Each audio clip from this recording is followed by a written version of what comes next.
As for Mary, she detected his true feelings and rejected his dutifully repeated proposal of marriage. In the fall of 1839, another Mary, 20-year-old Mary Todd, moved from Lexington, Kentucky to Springfield, Illinois. Shortly after her arrival, she met 30-year-old Abraham Lincoln at a cotillion.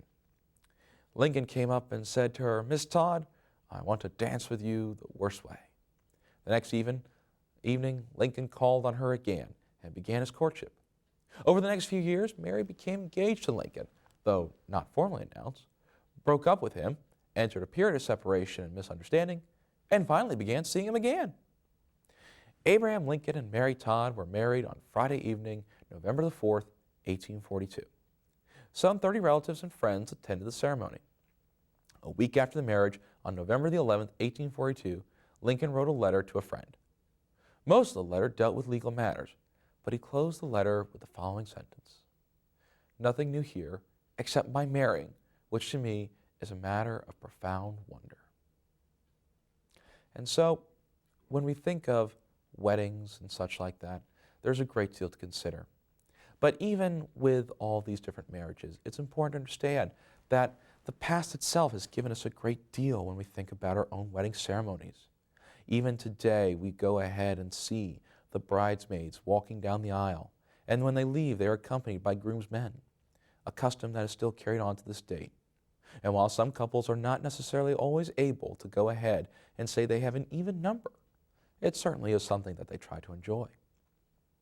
The legacy of Victoria and the white gown still ever prevalent today, as today we see a white gown on a bride and we often say, "Oh, how beautiful and glamorous she looks." But if we know something is wrong with the bride, it is not too often you might hear someone say, "I can't believe the bride is wearing white." So always scandals can be found through a wedding, to say the least.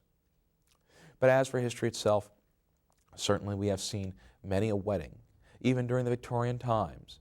Age itself never an option. For instance, we spoke earlier of how 8 years older for a husband. But lo and behold, let us take the case of our good friend Grover Cleveland, President of the United States, who had met his wife, ironically, on the day of her birth. That's right, the day of her birth. And he was the one who bought her her own baby crib. And about 20 years later, they would get married, and then he would buy her another bed, that being the marriage bed.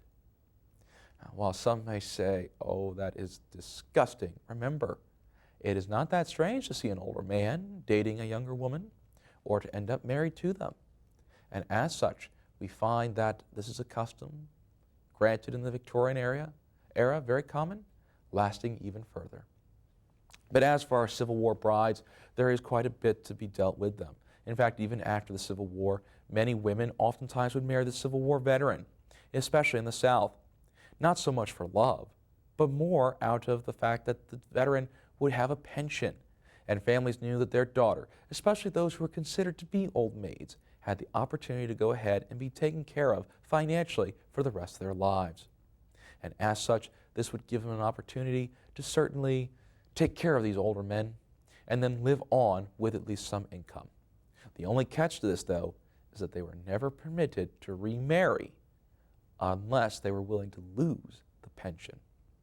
Today, there are estimated only 2 living widows who still receive a pension from the Civil War.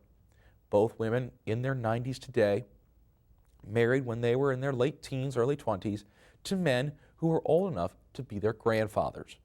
And as such, it certainly does show that these were marriages of convenience, even into the 1920s, some lasting legacies of the Victorian era.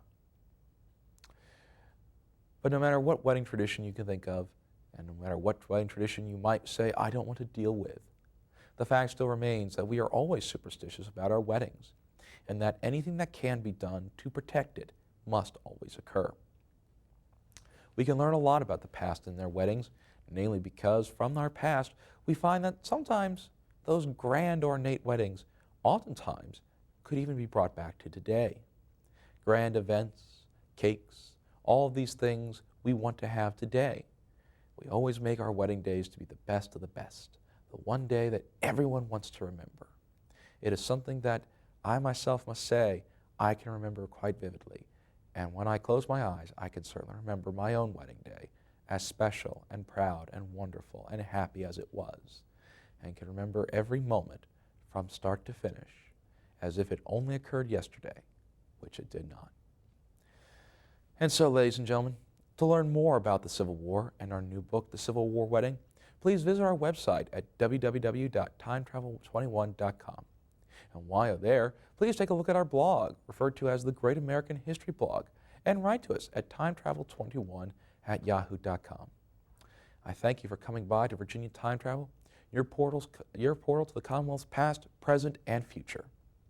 And while I hope you've learned a great deal about weddings of the past, I'm sure that for any of you who might have a wedding soon to come into the future, you yourself must go ahead and think about it. But as I began, I shall go ahead and leave you with the same words in which I began.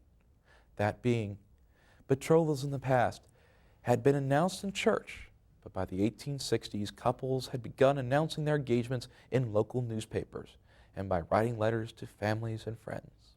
Women also wore engagement rings, a tradition that had begun in the 1840s, and one that continues to this date and is always remembered and shall never be forgotten. Thank you for stopping by, and I hope you come back once again.